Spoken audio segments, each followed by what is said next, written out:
compris à Madame Terbish Tsouran. J'espère que j'ai prononcé très bien, avec un accent presque français,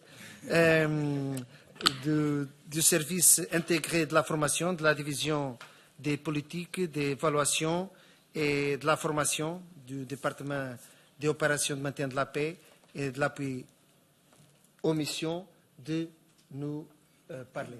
Très bien. La parole, merci beaucoup. Merci, Monsieur le conseiller. Ça tombe bien. On a commencé déjà à parler de formation. Alors, je représente ici le service intégré de formation. C'est un service partagé entre deux départements des opérations de maintien de la paix, DAMP et DAM aussi. Alors, nous sommes une vingtaine de formateurs civils comme moi, et on a aussi des formateurs militaires et de police, et on fait la formation de maintien de la paix. Et notre mandat, c'est de développer des standards et des modules de formation et former les agents de paix en uniforme et le personnel civil aussi. Alors, assez grand mandat, mais une vingtaine de personnes, et voilà. Je vais vous parler un petit peu des structures de formation préalable au déploiement. En général, on parle de 3 phases de formation. Tout d'abord, c'est la formation préalable au déploiement. Et c'est la responsabilité des pays contributeurs. Et ça doit s'organiser dans le pays d'origine, bien sûr. Et bien avant le déploiement, ça dure 3 à 6 mois, ça dépend du pays.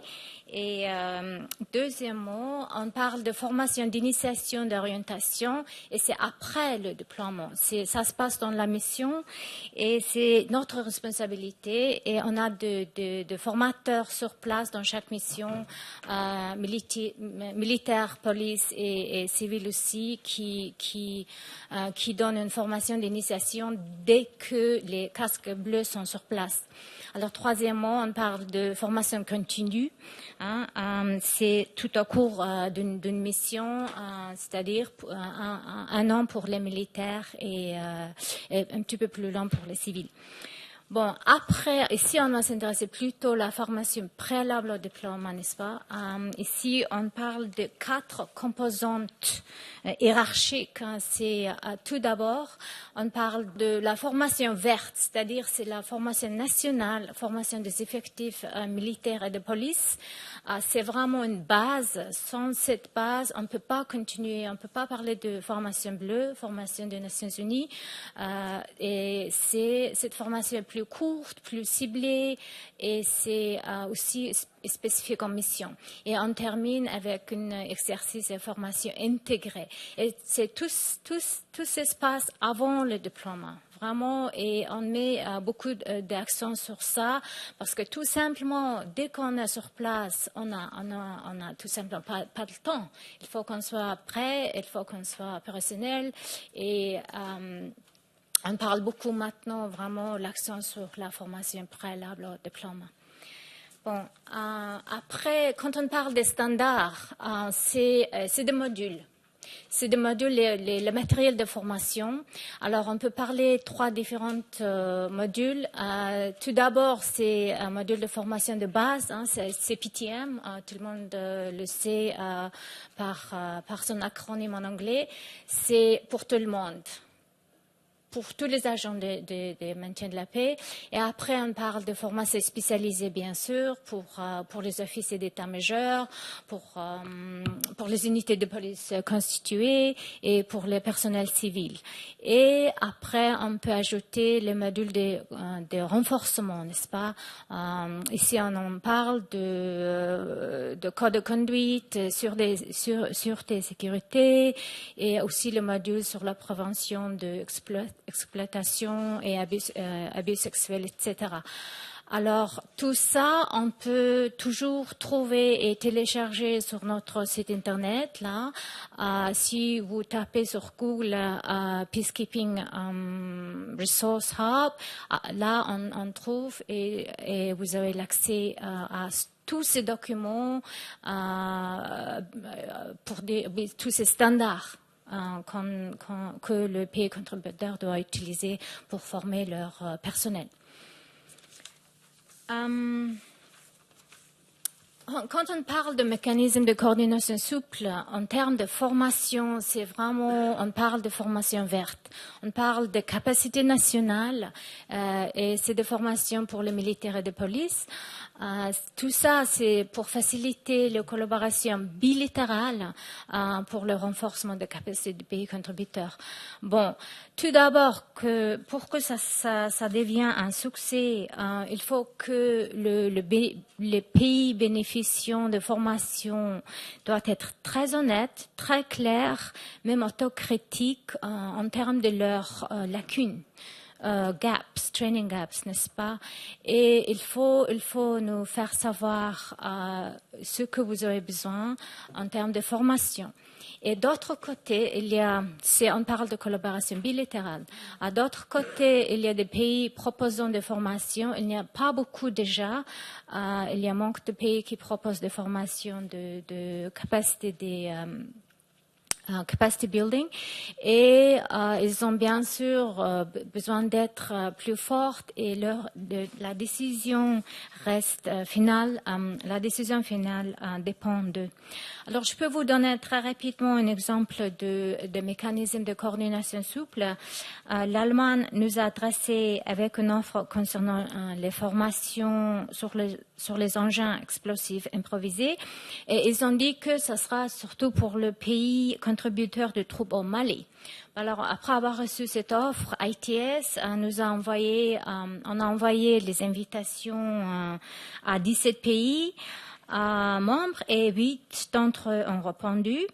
Et pour faciliter tout ça et la collaboration, ITS a aussi fourni les informations sur ces 8 pays, tout ce qu'il y a en termes de formation précédente qu'ils ont reçue. Comme ça, l'Allemagne a déjà une idée de ces 8 pays. Et l'Office aussi, l'Office d'affaires militaires et la MINUSMA, la mission aussi, ils ont fourni les informations concernant le défi, l'ampleur et le type de problème qu'ils ont, type de problème liés aux engins explosifs. Et comme ça, tout se passe, tous ces efforts ont été réunis pour que la formation soit un succès. Alors, c'est ça un petit peu un mécanisme de coordination souple en termes de formation. Bon, quand on parle d'évaluation de formation, il y en a deux. Premièrement, c'est auto-évaluation. Et deuxièmement, c'est une évaluation qui est soutenue par une visite d'une équipe d'évaluation, PDV. Auto-évaluation, c'est inscrit dans la politique sur la vérification et amélioration de la préparation opérationnelle. Et ils sont censés, les pays sont encouragés de certifier que leur unité militaire, tout d'abord, ils ont des ressources et des équipements. Et deuxièmement, ils ont bien suivi une formation préalable au déploiement conforme aux normes. Normes, je vous ai déjà montré sur le slide 2, ça c'est le standard CPTM et le module spécialisé et module spécifique en mission. Et troisièmement, il faut que certifie que leur unité a été préparée et contrôlée dans le cadre d'une auto-évaluation et exercice sur le terrain. L'exercice sur le terrain, c'est très important juste pour centrer sur le skills training, n'est-ce pas? Là, j'imagine, vous le savez tous, ce modèle de certificat, on trouve dans l'annexe de la politique référence 2015.16, dans l'annexe E. Quand on parle d'évaluation sur place, on envoie une équipe mixte aux pays contributeurs avant qu'ils déploient leurs troupes. Et le but, c'est clair. Toutes les parties prenantes, y compris les pays contributeurs, le secrétariat et l'état-major de la force des missions. Si on déploie MINUSMA ou MINUSCA, il y a un représentant de la mission qui participe à cette visite pour que ça se déroule très bien. C'est à peu près tout ça. Et s'il y a des questions, on va répondre plus tard. Mais c'est là. Oui, je voulais juste montrer une structure de la formation au préalable au diplôme. Non, merci beaucoup, Madame Terbicht Sentsuran. Et je pense qu'a été très clair, premièrement, l'importance de la formation pour les trois composantes, soit la composante militaire, police et bien sûr civile. Et dans ce cadre, la formation initiale, la formation dans la mission, l'intégration au niveau de la formation entre tous, parce que, bien sûr, il faut être capable d'être plus performant sur le terrain. Et à la fin, vous avez touché dans un point très important, que c'est l'évaluation. Et bien sûr, la formation au préalable doit être évaluée, parce que c'est seulement avec ça qu'on est capable de faire un bon service pour les communautés où on travaille.